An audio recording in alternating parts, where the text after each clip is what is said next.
and epidemics. Okay, so as I made a mention a few weeks back that the prevailing condition of COVID-19 gives a very interesting case where all the principles of process dynamics which we are studying can be applied for the analysis of how the infections spread and how to quantify them. Okay, so we will study the dynamics of infectious diseases and also how and when the epidemics take place, what are the conditions and what are the conditions under which then the total number of infectious persons in a population will increase, under what condition it would decrease, when it will happen, how much would be the extent, what would be the severity. All of this to a certain extent can be quantified as well as can be predicted. Okay, so uh, let's see, there is a website. Okay, a lot of search from my students which are not recommended. Okay, so you have COVID-19 India.org. I think this is the website. Fine. So yeah, so what you will see, just go to COVID-19India.org, and what you will see here is a graph where you have the confirmed cases. It gives the total number of confirmed cases, total number of active cases, total number of recovered cases, the diseased ones, total number of testings done, and recently they have also added the vaccine doses which are administered. So if I see it from the beginning, I'll go, and what I see the trend is like this. So the total number of confirmed cases, it starts. So 30th of January was the first case of the last year, which the COVID-19 case was detected in India, and then for a long time there was not many, and then it started rising, and then if you are following newspapers, you would see that there is a lot of discussion on flattening the curve. Okay, so what do you mean by flattening the curve? So this is basically, you see that the curve is getting flattened in this region. It was still increasing, and beyond that you will see that there was a gradual decrease or flattening of the curve. And what is important is what is in fact the most important plot in this among all of these plots is the number of active cases. Okay, so this is somewhere around 20th of September. We all know that the peak of the infection was around September. So here is the exact date, around 15, between 15 to 20th of September, the cases were the maximum. They started decreasing, and now you have around 1,36,700 cases as of yesterday. Okay, so now the basic question is that, is it possible to quantify? Can we come up with a dynamic model which will allow us to show the evolution of this system with time? Okay, and this analysis of disease dynamics or epidemics has been a very interesting area for mathematicians involved with dynamical systems for a long time, and the models have become from very simple, from very elementary to very complex, and not necessarily better, but involving the latest findings and latest developments in mathematics. So we'll take a couple of such models today and try to understand if we can answer some of the questions. Okay, so whenever we are developing, we are developing a model for an infectious disease. So there are certain assumptions. So the first assumption, so the assumption here is that the total population, the total population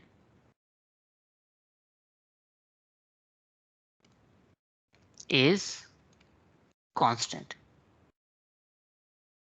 Okay, which means that you are considering a population, or you're considering a system which is closed.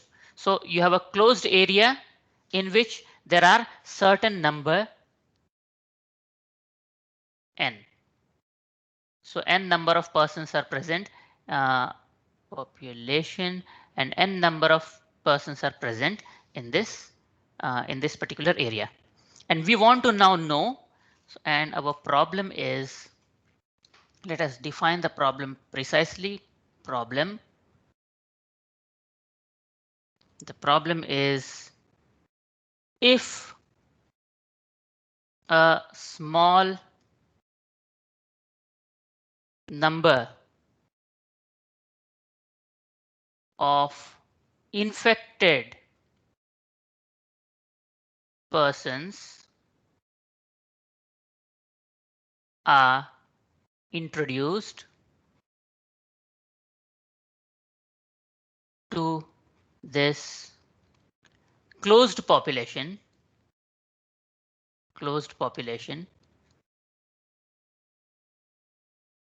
then what do we want to answer? We want to answer how to describe the spread of the infection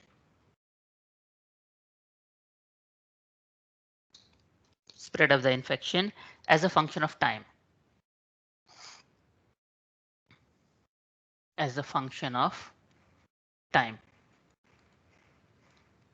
Okay, so how does the total number of infected persons, so let us go here, see this blue curve. Okay, so how does the total number of infected persons change with time? So is there any model which will give me this exact trend? Okay, so this is what we want to know. So what we do is we basically make use of the same concept of reactions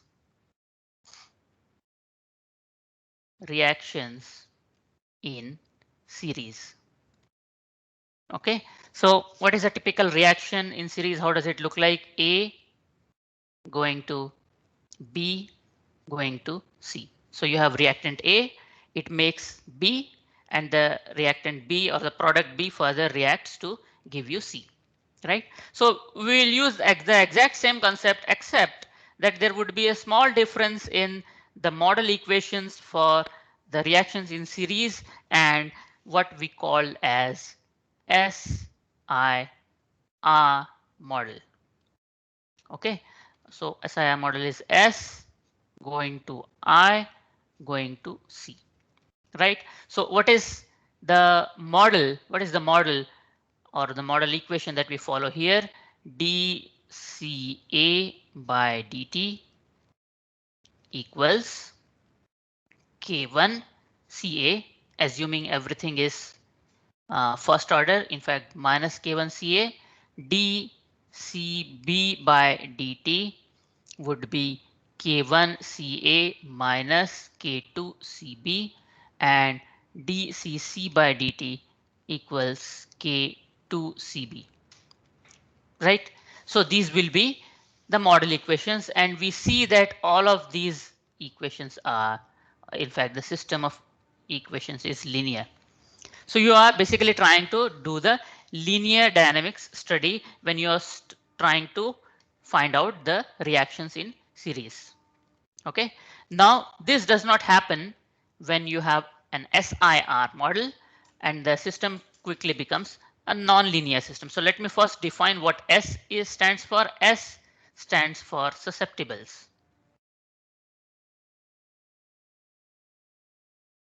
Okay, susceptibles means among the population, how many of the persons can potentially get infected. So that is the susceptible. Okay, I is infectives. Okay, what do you mean by infective? Infective means those have infections and can spread it to others. Okay, so those individuals who have infection and they can spread the infection to others, they are denoted as infectives. And R, R stands for recovered. Okay, now in this particular case, in SIR model, and obviously this is a model assumption, right? So in this case, this includes recovered, this includes dead, and this also includes those who are quarantined till recovery. Okay, those are quarantined till recovery, and all of this are cannot be infected again. In a lot of diseases, especially viral diseases, this is true that if you get infection once, measles for example, if you get if you catch measles, then you will not catch measles again. Okay, so so these are basically the model assumptions that your susceptibles become infected, infected persons recover, and by recover maybe they actually recover, maybe they gain immunity and therefore they cannot be infected again, maybe they die, and it's also possible that a part of the population is quarantined so that they don't spread infections again until they recover. So now if this is the case, you have ds by dt. Okay, the time rate of change of susceptibles. Okay, so this, so now we have to quantify. In the previous case, you saw that the rate of change of concentration of A was simply dependent upon the concentration of A, right? But now in a population, if I have susceptibles, so if there are more number of susceptibles, more number of people will get infected. So therefore, the rate of change of susceptibles will depend upon the number of susceptibles itself. So R, which is the rate, times S, which is the number of susceptibles, right? So the higher the number of susceptibles, the higher the rate of change of susceptibles to infectives, right? Now, if there are more number of infected people, the change of susceptible persons also will change because they will get infected quickly. So therefore, it also depends upon I. So see here is where the non-linearity comes. In the previous case, in case of reactions, you would simply have ds by dt equals rs. Now you have rsi with a small change that you will have here minus, because the number of susceptibles must always decrease with time. Right? Now, what about infectives? di by dt. Obviously, this will become plus rsi. The number of susceptibles always get infected. So the number of susceptibles which get infected is equal to so the decrease in the number of susceptibles will be equal to the increase in number of infectives minus some of them are getting recovered. See here, see this scheme.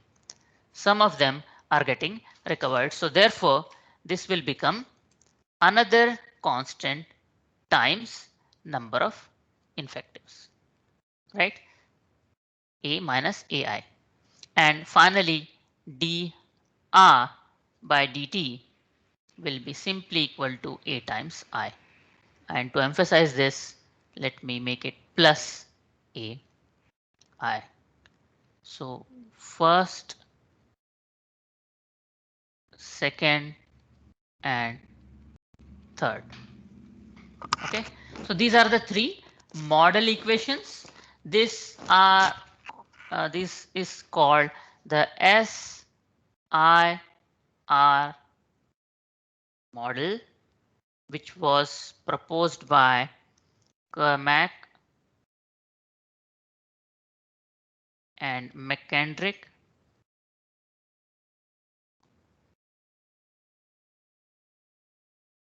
And therefore it's also called Kermack-McKendrick model.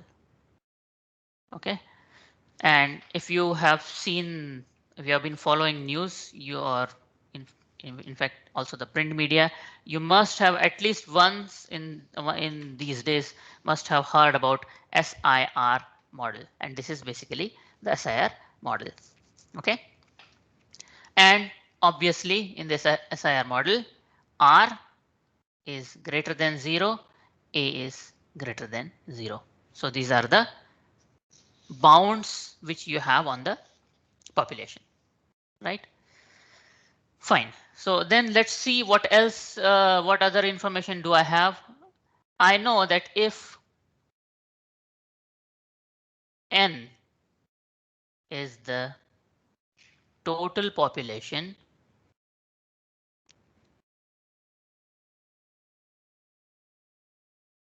if N is the total population, then S susceptibles plus I infectives plus recovered R will be equal to N, right? Will be equal to N. Okay. And since this is a set of, this is basically a third order system, we have three first order equations, ordinary differential equations. So this is a third order system. I will require some initial conditions. So I know that, or I rather declare that S of 0 is S0. There is certain number of susceptibles in the beginning of your observation. I0 is equal to I0. You are introducing some number of infectives in the population, and R0 is equal to 0. There is nobody which is in the recovered mode in the beginning. So in the beginning, S0 plus I0 makes the total population. Okay, makes the total population. So now, given these models and initial conditions, we need to ask uh, some important questions. And the first question that we ask is that given the initial conditions, given the initial conditions, will the infection spread? Okay, given the initial conditions, will the infection spread? This is the question, right? So if so let us imagine this, that if you have a population and a person in that population catches flu, okay, he or she catches common cold.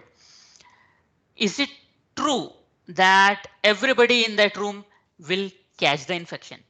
Okay, we in fact in India we take common cold or flu very lightly, but influenza in fact has been an epidemic in the Western hemisphere in the past, and they take it very seriously because in principle a person can in fact die. In fact, a lot of people do die because of common cold in the Western hemisphere, not so much in India or this part, relatively warmer part, but in the Western hemisphere populated ones, there are a lot of people who die because of common flu, right? So if I introduce a small number of infected persons in a group, will everybody catch it?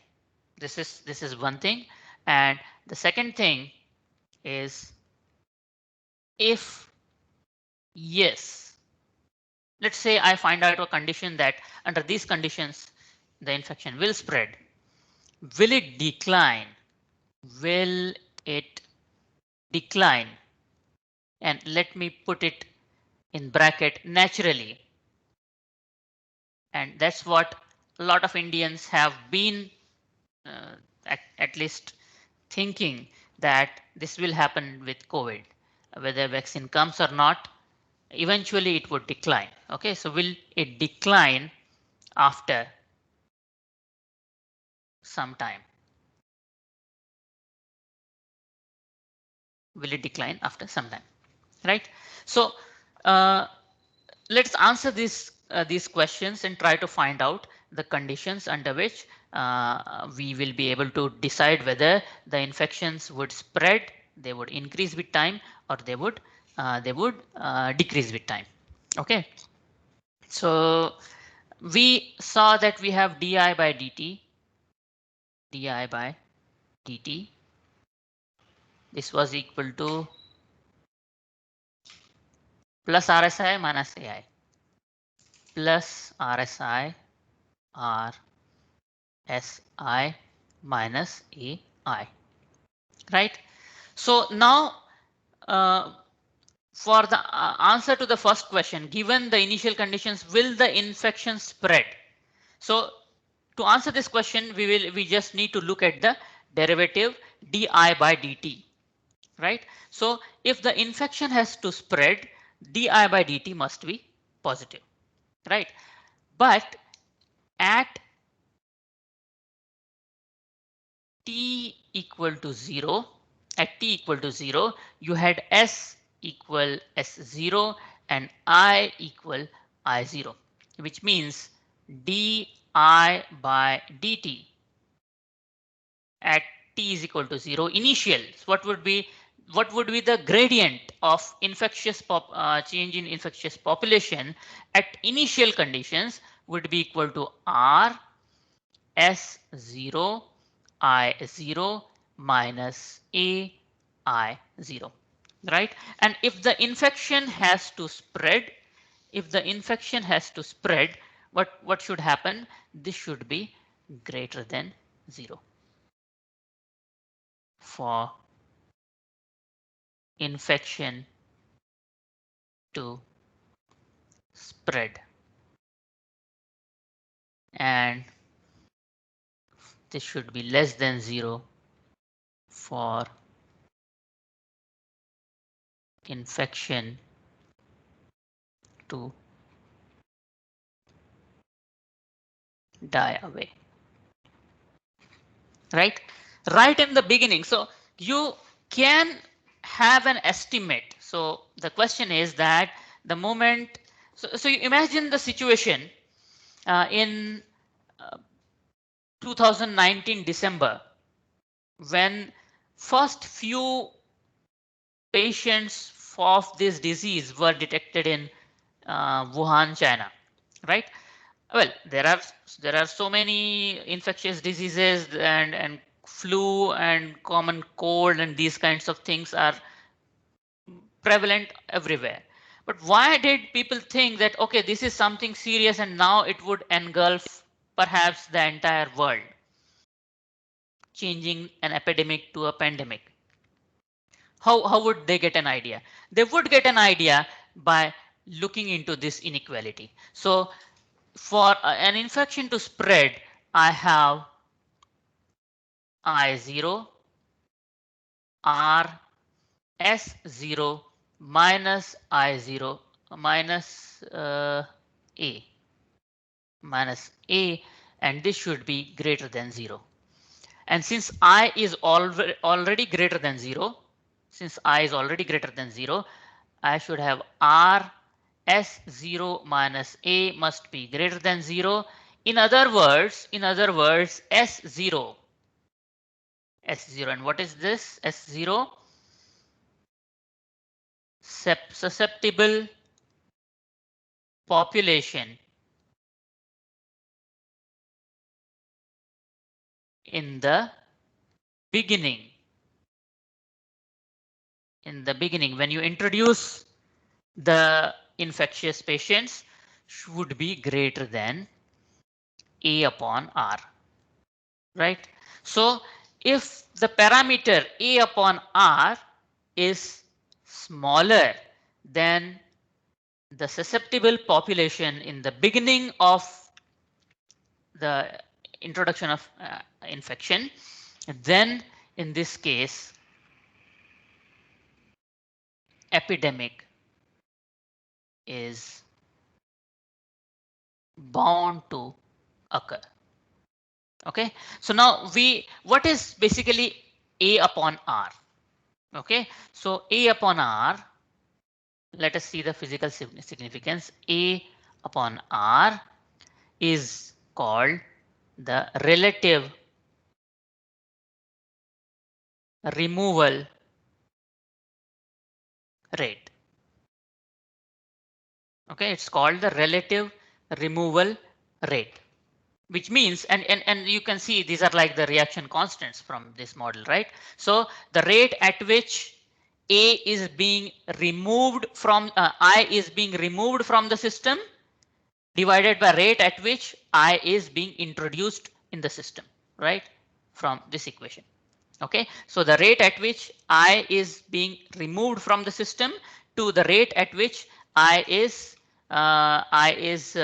introduced to the system. So this is called the relative removal rate. So if the removal rate is smaller than your initial population, pandemic will happen. Okay, in other words, if you are not able to remove the infectious patients quickly, then the epidemic will happen, and then you can define an inverse R by A, and R by A, obviously the inverse can be imagined as infection contact rate. Okay, so R by A is how many new ones you are introducing divided by how many you are removing. So this is like the infection contact rate. So higher infection contact rate, higher probability for epidemic to happen. In other, or conversely, lower relative removal rate, higher chances of epidemic, right? Now what we can do is we can in fact introduce a parameter. So we have three parameters here. First parameter is S0, second parameter is A, and the third parameter is R. And this is combined in a parameter as R by A. R by A is the infection contact rate multiplied by S0. Okay, multiplied by S0, the initial susceptible population. So this is denoted as R0. And again, if you see the news actively these days, you would see that uh, people have been talking about R0 for COVID all of these days. So what is R0? R0 is the number which actually will tell you whether how severe or what would be the rate of infection of the spread of the infection. This is called basic reproduction rate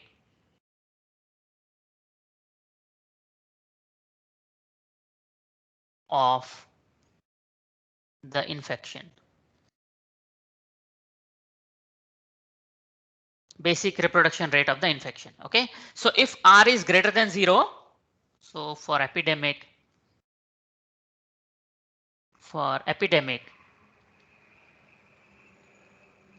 R0 should be greater than 1. The reproduction rate, if it is greater than 1, you are bound to have an epidemic. So everything, the future can be predicted or estimated well right in the beginning of the introduction of infection itself. Okay, so you need to, as I have been emphasizing all along in this course, that parameters are important. Okay, so you look into the parameters and you can see what is the future. Okay, so now can we have an idea about the R0 of COVID in India, how R0 is changing. Okay, I can make you visit the website, but again, I'm using my lab computer used by students. So let us spare ourselves of some embarrassment and let me just write the numbers here. You will find these in one or the other websites. So R0, if I remember correctly, was around 1.8, 1.85 or so in the beginning of lockdown. Beginning of lockdown. And if I remember correctly, the lockdown started around the last week of March. Okay, so around the last week of March, there was one Janta curfew, and immediately after 2 days, there was a complete lockdown. So during that time, so I can say March 2020, R0 was 1.85. So therefore, we definitely knew that the things are going to blow up. Then lockdown was imposed and R0 became 1.55 lockdown. Nearly in April, if I remember correctly. It further decreased in May. R0 became around, let us not go with exact numbers, if I can remember correctly, it was around 1.25. This was in May, June. And now what is in September, R0, which when the lockdown was stringent, it was around 1.05. Okay, in September, when the decline started, okay, and then now I'm sure not this week. This week is really bad. Till last week, this number was lesser than 1, which means that the the infections are in fact going down this way. This this is for Uttarakhand. Let's go to India. See this one. Okay, so they are decreasing.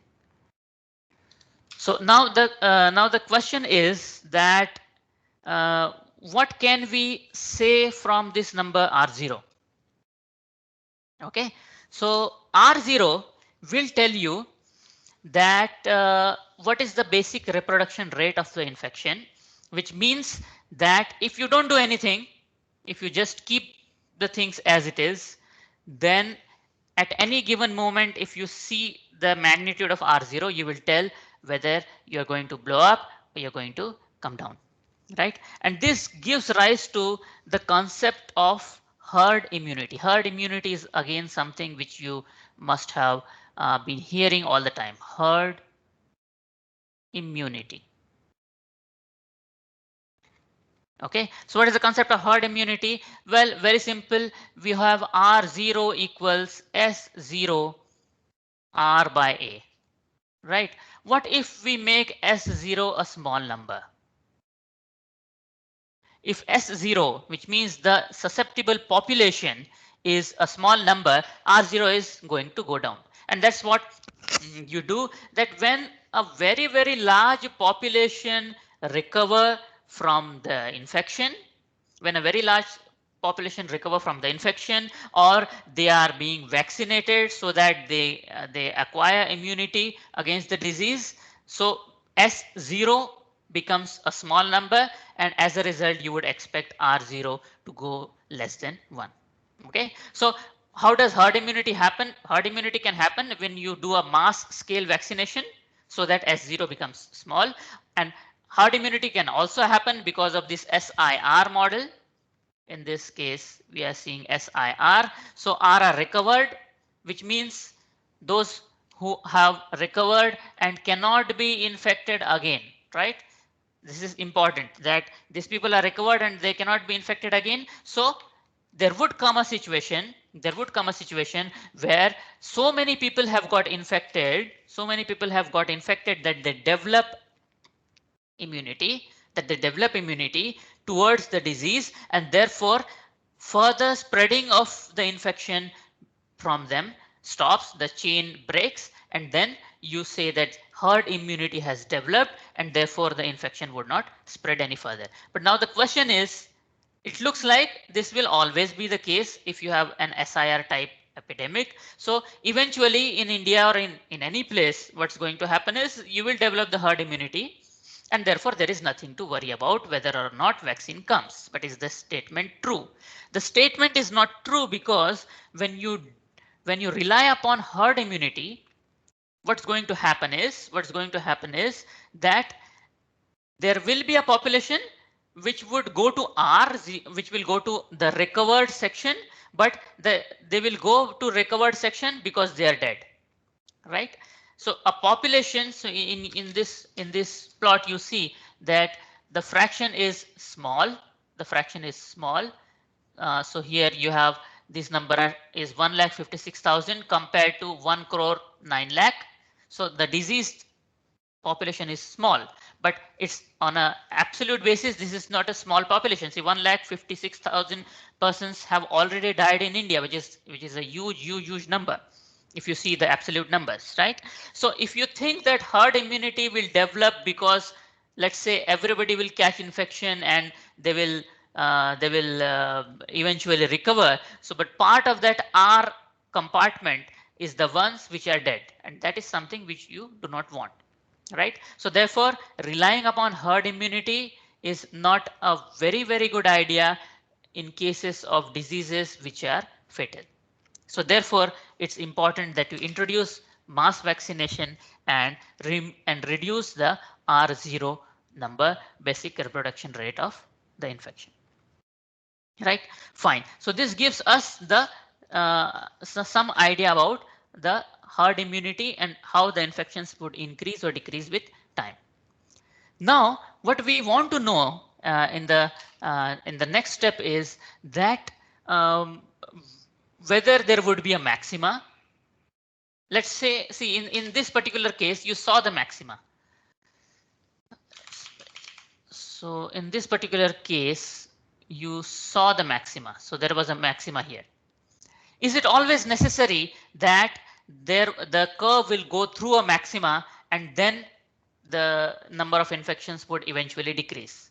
The answer is, it again depends upon the set of parameters and initial conditions. So what is the condition for the curve to go to maxima? Let us look at the condition. So we have di by dt equals, if I remember it correctly, minus r s I plus ai, and ds by dt equals simply rsi, right? So now this puts me in a position to develop an expression for this di by ds. What is di by ds? This will be equal to minus rsi plus ai divided by rsi, which means di by ds is equal to minus 1 plus a upon r times 1 upon s, right? 1 upon s. And let me call a by r as some parameter rho, right? So that will ease in my notation. So this becomes rho by s. So I will solve this equation. Di equals minus 1 upon rho by s ds. And how do I integrate this?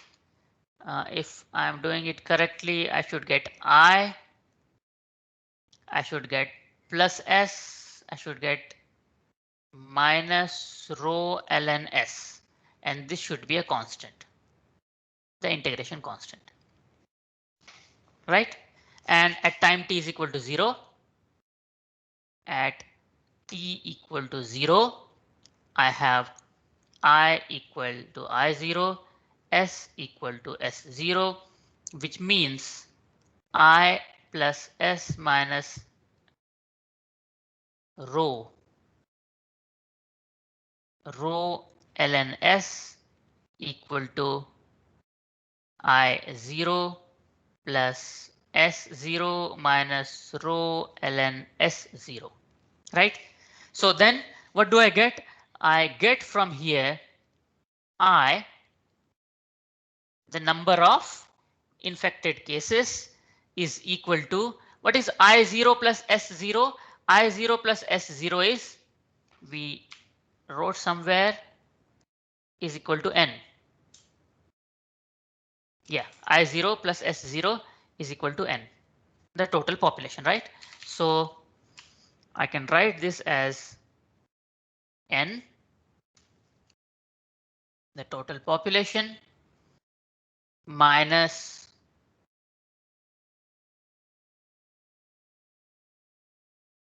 rho ln S0 minus S plus rho ln S0, rho ln S, right? So let me make this. This is the expression for the number of infected cases if you know the initial number of infected cases and the instantaneous population.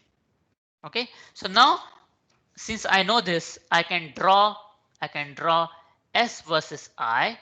I can draw S versus I and try to find out uh, whether I has a maxima in it or not, right? So let's try to do this. So first I should know that I0,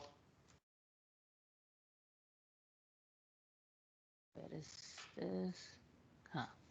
So I0 plus S0 is equal to N, right? So let me plot this. This will be f of x, f of x will be equal to N, total number of population, minus S0. Okay. Yes. In fact, what I can do is, yeah, this is true. Okay. So what is it? What is it plotting? Let's say my total number of cases is 0 and 100. So my total population is 100.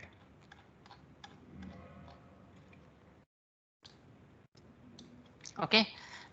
So let me plot. No, I need to do this f of x. No. So this is x plus, no, yeah, I was correct. What I need is this. N is already defined. S0 is defined. No, in fact, I need to supply it with I0. So total number of infected cases in the beginning, I0.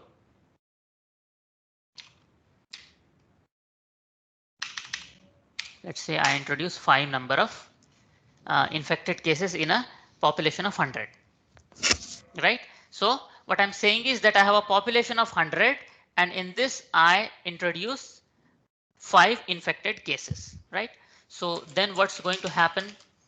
I at any instant of time, f of x at any instant of time is going to be equal to N, fine, minus rho, let's say R, ln S0, ln S0, fine, that's also going to be a parameter, minus x plus R ln X. Right. Fine. So this is how the population would look like. I will change the parameters, don't worry. So, and here I will do one thing. G of X is equal to I0. Correct. So what does this blue line give me? This blue line tells me how many infections were introduced in the beginning. Okay, it tells you that there were 5 infections. Okay, 5 infections in the beginning. And then I will change, so S0, so I will change the rate. Rate has to be positive from 0 to say 100. And what do I do? What do I see here? See here. So let me change this population. This will go from 0 to 100, right? So susceptible population goes from 0 to 100. Okay. And the infection rate also goes from 0 to 100. Now everything is in place. Right? So you started with this population. So green curve is, so let's see, we are plotting S versus I. Okay, so here on the y-axis you see the infection, number of infected persons as a function of number of susceptibles. Okay, and number of susceptible plus number of infections would be constant. Okay, fine. So let's see. Let us change R. I change R to a very large value. Okay, so I change R to a very large value. I keep this constant. And what happens here? See. So this is 95 point. So 100 was the total population. See, n is equal to 100. 5 persons were infected and 95 persons were susceptible. Did epidemic happen? In this case, you will see that the epidemic dies. Right? Why? Because your R, your removal rate was very high. Right? Here you see in this case, we said here the removal rate.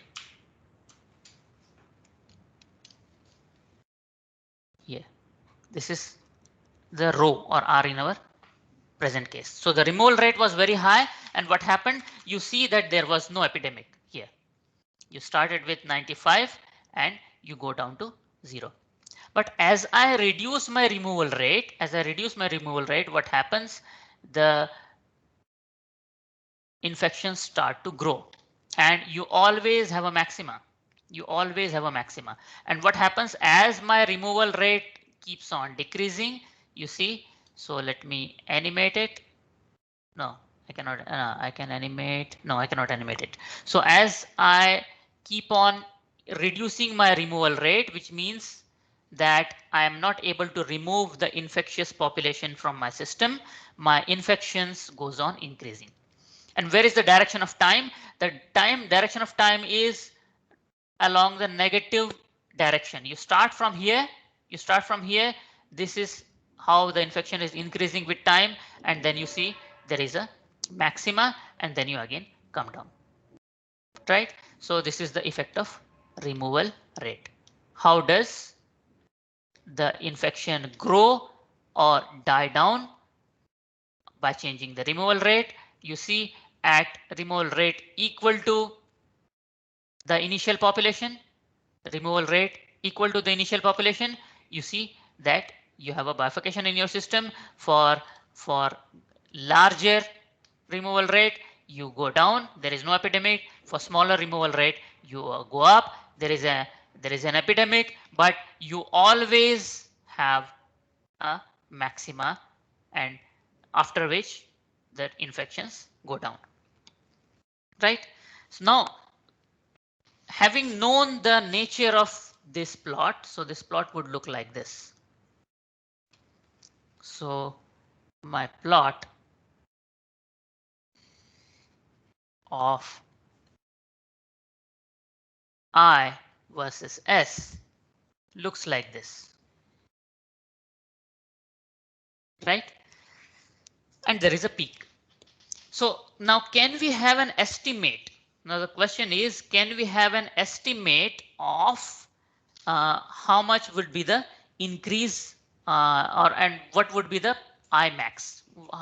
Where would the peak happen? So again, if you follow the newspaper or electronic media, you would see that there are modeling results, there are results from ICMR, there are studies from all over the world, including the WHO, which says that this much population would get infected by this time in future, and then obviously things will decay down, right? And the efforts are towards reducing that number by introducing additional factors in this model, right? And the additional factor can be introducing lockdown, introducing vaccination, having quarantine facility, and so on, right? So then what will happen? So you have di by dt, which is equal to minus rsi plus ai. So at maxima, what's going to happen? Di by dt is going to be equal to 0, right? Which means I times minus r s plus a would be equal to 0. Okay. In other words, maxima will happen when your s is equal to a upon r. Okay. And is this what we see here? Let us fix this at 25. We have fixed, this is a by r, right? We have fixed this at 25, and you see the maxima is at 25. I fix this at 50. You see the maxima is at 50. Okay, the maxima is at 50. So this condition is absolutely captured by this model and by this curve. And what you see is that your maxima will happen when your susceptible population is equal to your rate of removal, right? So then you need to work on, if you want to suppress the maxima, what you need to do is you need to increase your removal rate, and that can be done by introducing quarantine and things like that, so that the susceptible population goes down, right? Fine. So if let me copy paste.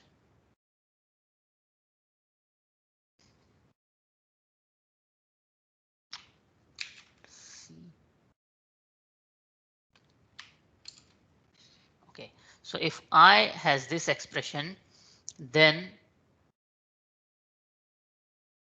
what will happen to I max?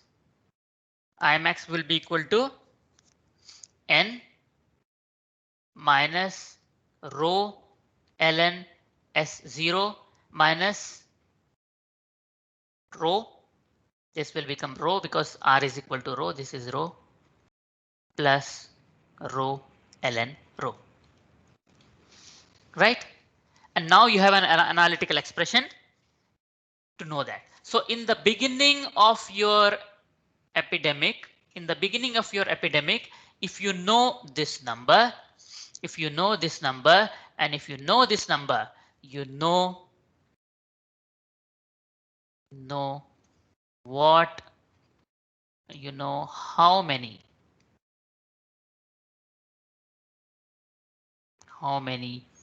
persons will get infected. You know that everything is in front of you. So you have an estimate of the population. You already have an estimate of the population.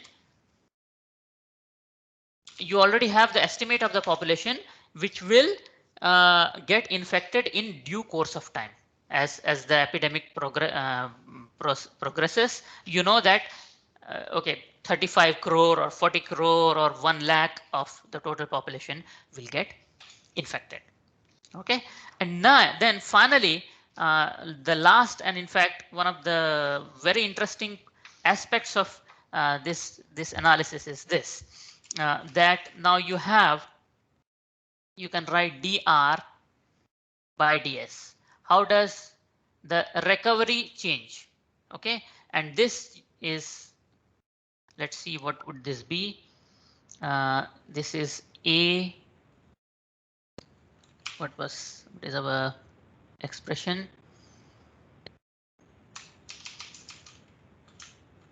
Okay, so S is minus RSI and AI. Okay, it's simple. So this is minus, if I am correct, this will be minus S upon rho, right? So this is very simple. I can solve this expression trivially, and you will see that S is equal to S0 e to the power minus R into rho or divided by rho. Okay, so this will be the change in the number of susceptible population as recoveries happen. Okay, as recoveries happen. Now, as I tends to 0, where does I tend to 0? Here, here.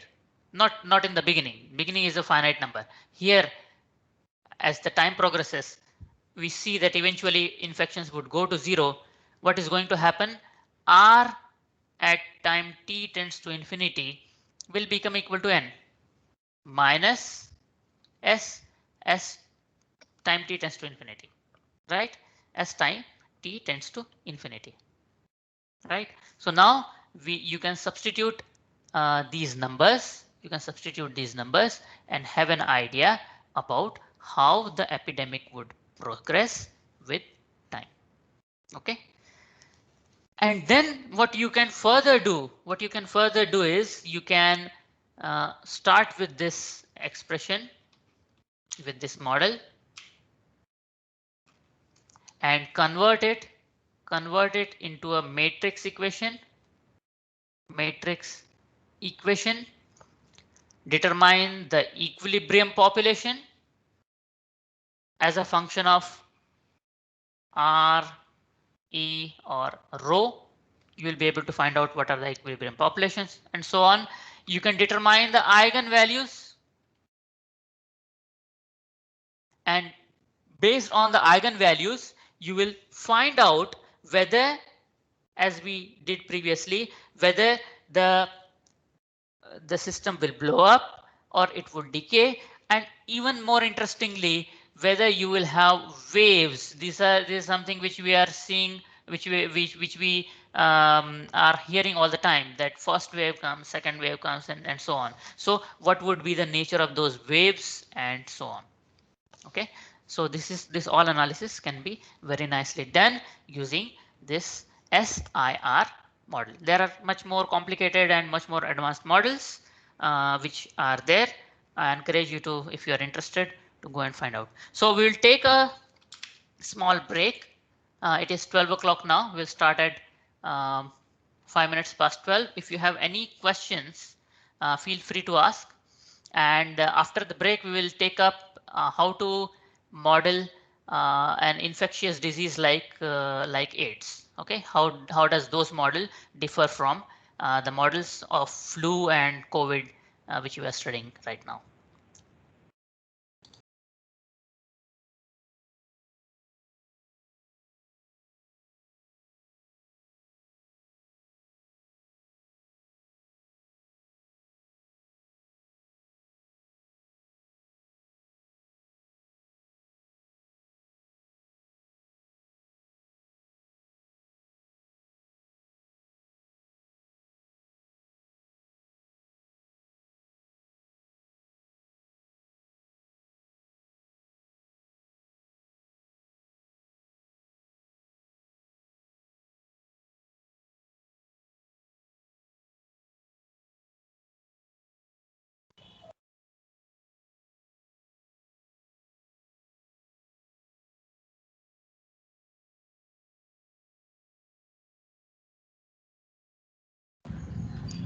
Sir, Yes. sir, can these equations can be written in matrix form because they are non-linear?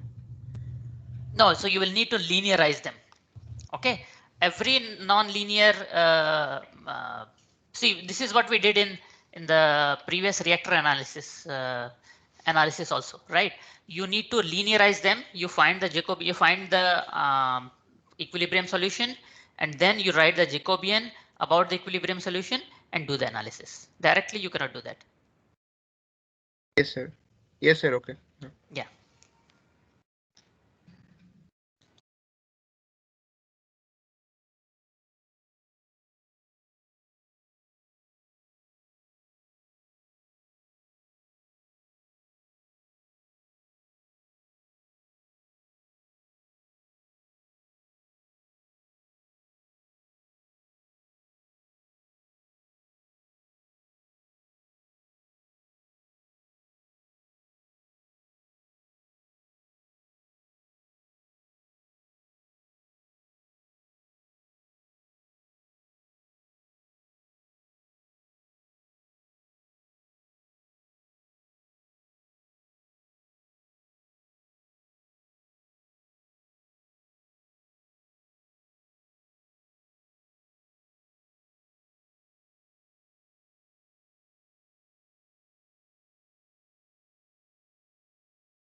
Okay, let's start. Are there any more questions? Okay, if not, let's proceed. So then now we are trying to develop models for infectious diseases like say AIDS. Okay, so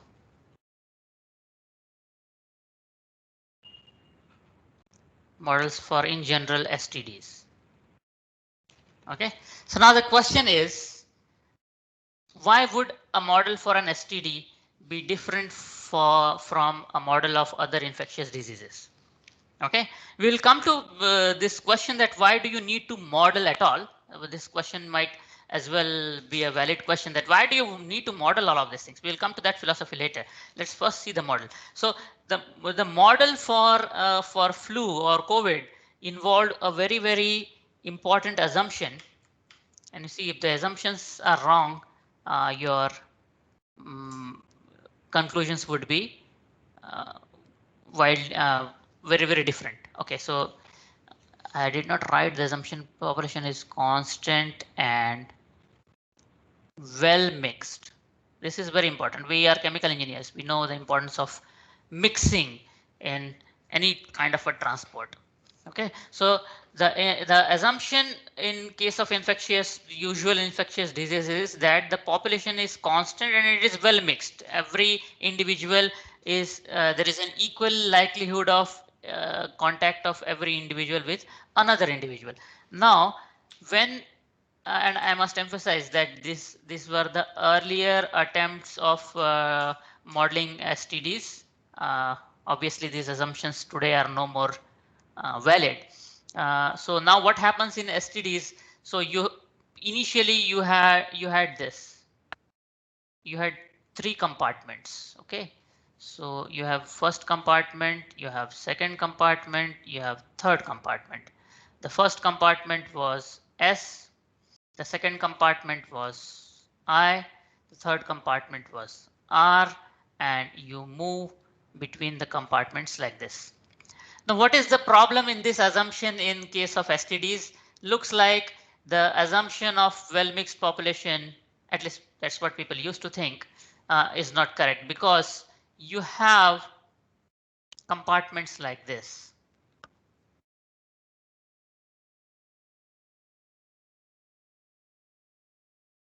So you have a compartment or a separation between these. Okay, and what happens here? You have S male, S female, right?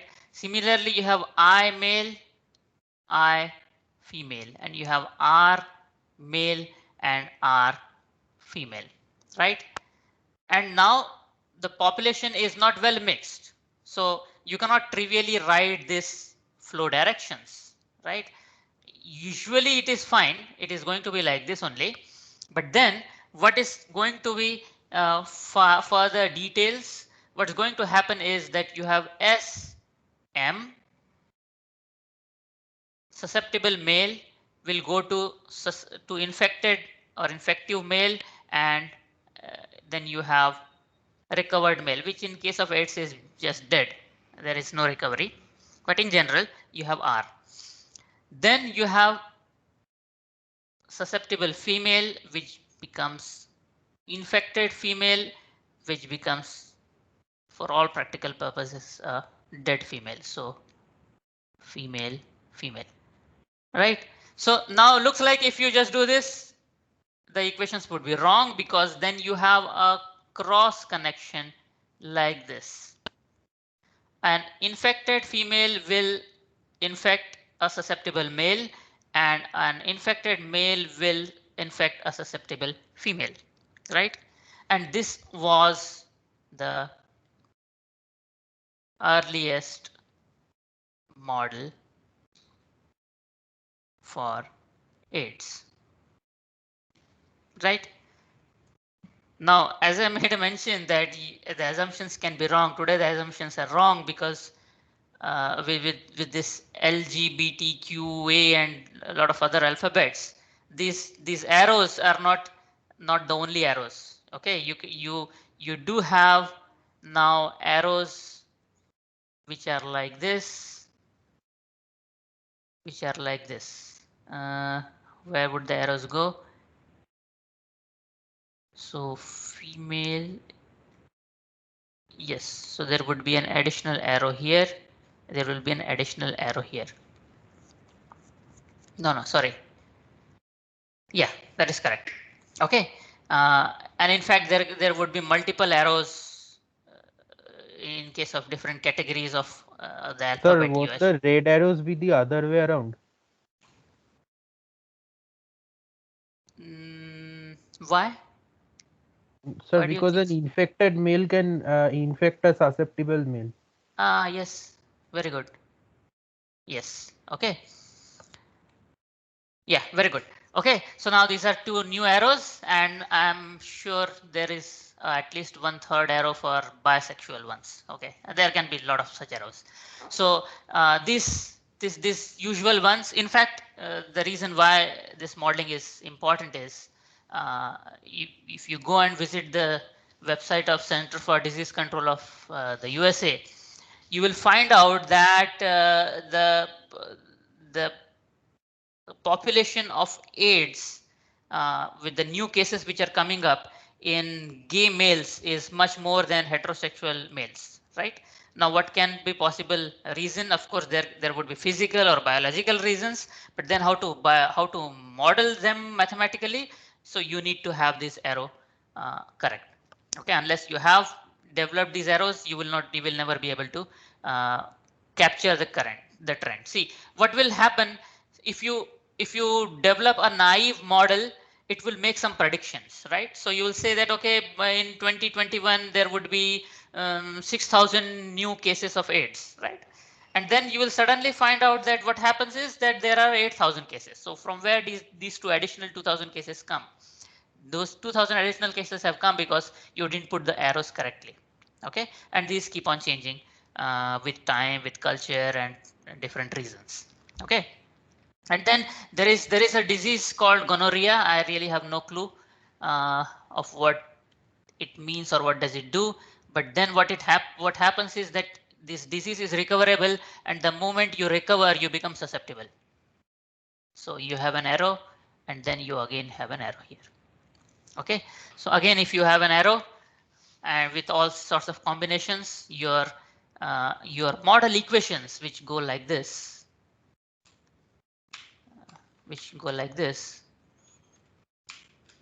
will have to be recast. Okay, it will have much more terms, it will have much more non-linearity, it will be much higher order system. It will not be just third order system and so on. Okay. And then finally, what people said is, okay, let us make some more realistic model. Okay, let's make a realistic model. These are very these are not bad models. They do describe the phenomenon fairly good enough, but many times they do not capture all the trends. They do not tell us what is the change which has suddenly happened. So and especially with the LGBTQ movement, then people started suddenly seeing the changes in the total amount of patterns in the AIDS and so on. So then people developed a realistic or exhaustive model for, say, a homosexual population, right? So how would the combination of arrows look like? So this is, you have susceptible population. You have a susceptible population, right? And now what they do is, in all the previous models, you had a susceptible population which was the initial or the initiating point. Now you have a susceptible population which comes at a rate B, and funny enough they call it as recruitment rate.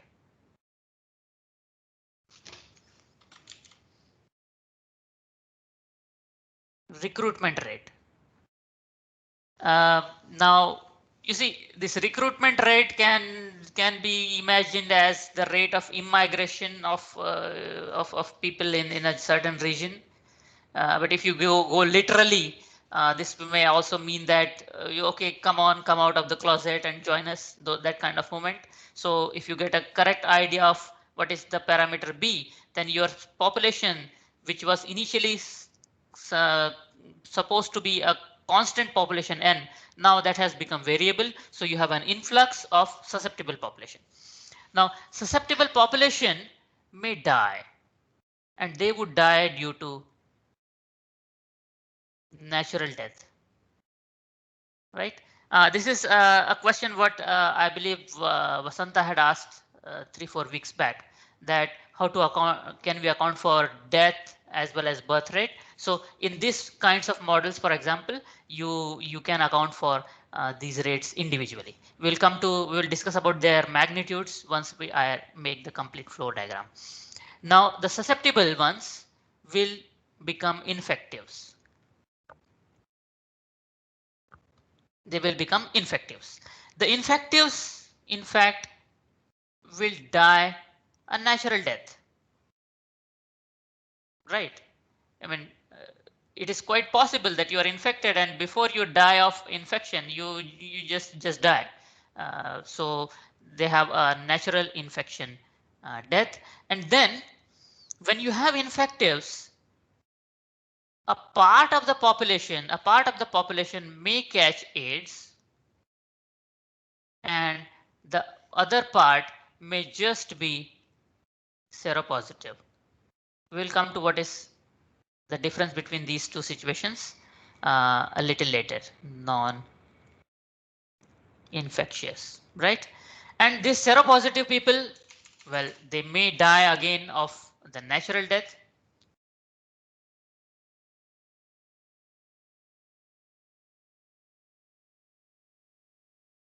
And the AIDS, those who have AIDS, they might die due to natural death, or they might die due to the infection death due to infection, right? Now, what is the seropositive term mean? So what people have done is, so this is for the population dynamics, the model for the population dynamics. But what you can also be done is this whole study can be done on a molecular level, and molecular biology will tell you the evolution of different chemicals with time. So suppose you have viral load. Okay, so you get infected. What happens to the virus? Okay, and what has been observed is that the viral load keeps on increasing, right? And then it drops up to for a certain time. It remains constant, and then it again shoots up. Okay, so the viral load has a typical trend of things like this. So now you have HIV virus, but throughout this period, do you have AIDS? The answer is no. This is what is declared as AIDS. And why does this happen? This happens because you have T cells which act which get activated because of the immunity of your system. And what is the typical dynamics of these T cells which act against these viruses? Well, the T cells will look like this. They will grow, they will do like this, they will do their best, and then they start decreasing. Okay, so because the T cells start decreasing, the viral load starts increasing, and then you declare everything this onwards as the condition of AIDS. So I'm sure you must have heard this, that just because you are infected with HIV doesn't mean you are AIDS, and that's why you have AIDS. That's why you have two different terms, right? So AIDS is a condition where after which your natural immune system will not help you survive. Okay, so the virus will overtake. But before this region, you are seropositive, which means if you are tested with the virus, the test will tell you that okay, you have virus in you. Okay, and this is during this period. Basically your body is doing their natural job, so you do not have disease, so you practically would die only because of the natural death.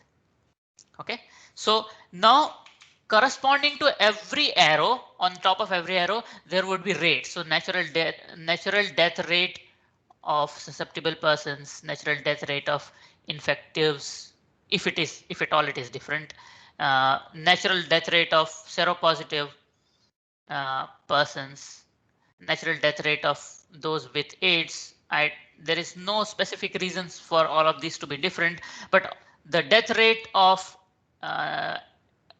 person with infection would definitely be different, because the inverse of all R's, the inverse of all of the rates of deaths would be the time for which the patient is present. So the natural death rate would be, the inverse of natural death rate would be of the order of 50, 60, 70 years or so, right? But the natural death rate due to infection for a AIDS patient, which means basically this time period, this onwards, is from months. It's not so quick. Months to years, around say 5 to 10 years, right? Which is certainly much smaller, or at least a magnitude smaller than the natural death rate. So all these constants would be very different, and since the constants are different, again constants, dynamics of the constants will come into picture. So the way you developed the rate expression for SIR model, these highly nonlinear coupled equations can be developed, and then what would happen? You would have the data with you, right? So the data like this, for example. data like this. Okay, and then what will you do? You will use non-linear curve fitting to find out which of the parameters would satisfy these experimental observations. Okay, and now what is the use of doing this modeling? So that's what I said, that we'll discuss about what is the use of modeling. See here, during this discussion itself, we told that we are in a position to estimate during the beginning of an infection that how many persons will be infected, right? So when you know how many persons will be infected, you need to make logistic arrangements accordingly.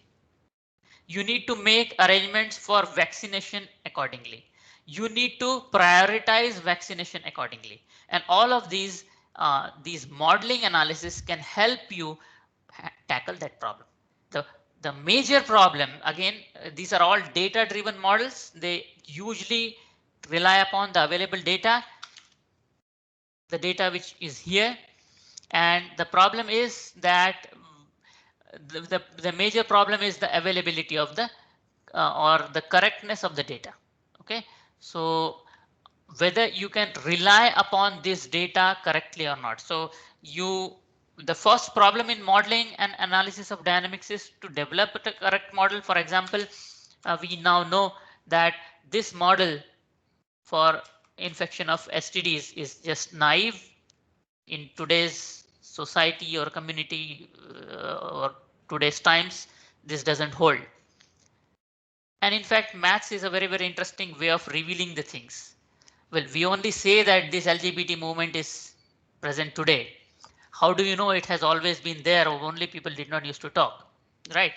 And then a mathematician, if he does this correctly, will be able to tell that there is something funny which is going on which people are not talking about, but these things exist. Because what he will do, well, he will take two models and he will find out which model fits and explains the data better, and he can reveal a lot of things about the underlying phenomenon, right? So now the problem, the basic problem would be availability of data. Now you may not have correct data available, uh, not necessarily because of the bad intentions, bad intention of the government, but uh, because of the associated repercussions.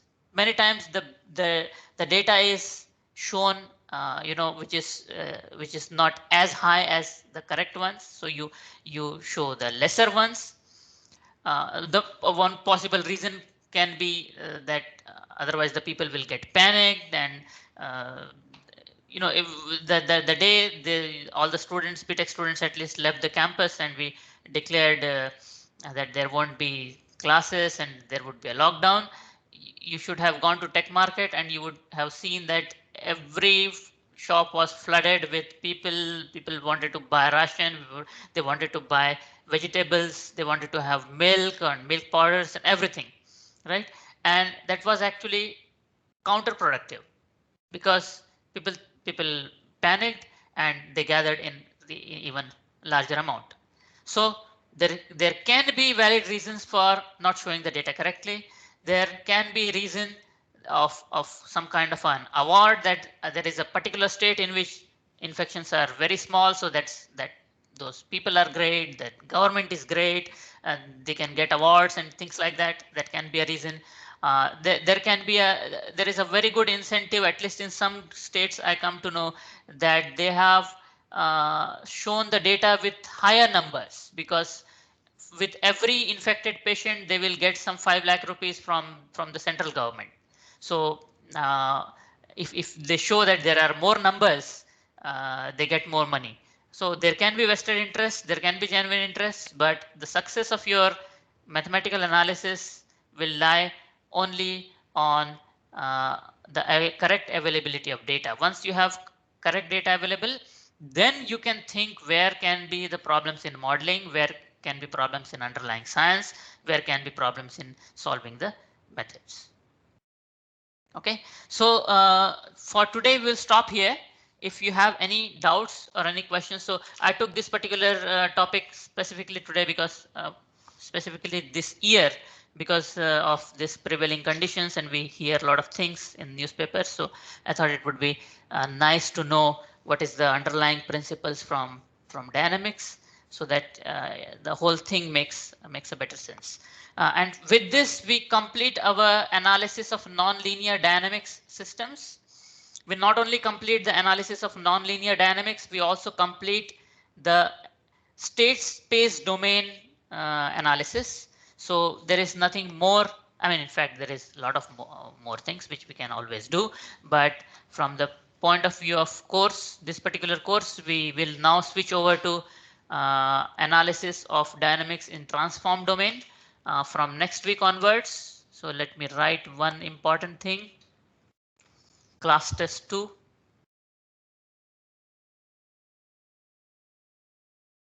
Class test 2.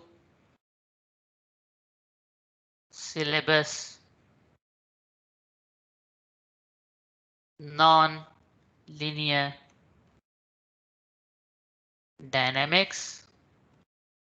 Lecture 4 to 7, which is today.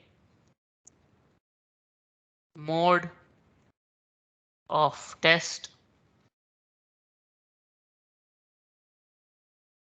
Exactly same as that of 1. And finally,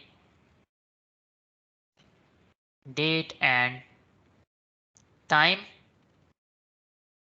It would be Feb 5th, 2021, which is a Friday. Let me confirm that it's a Friday. That's not Feb, March, sorry. Okay, good. So March 5th, this one, right? March 5th. So let me correct it. March 5th, 11:30 a.m. to 12:30 p.m. Okay. Please do not email to my email address. It is very important. I have said this in the previous lecture also. You will get an email from a specific email ID and you must send the email back to that email ID. Don't send it to parag@che.iitkgp or any of my personal Gmail IDs. It won't be possible for me to evaluate or transfer them to other emails and so on. I will download all the files only from that particular email ID. Okay, if anybody has any doubts or any questions regarding today's or any of the topics we have time today, please feel free to ask. Otherwise, we are done for the day.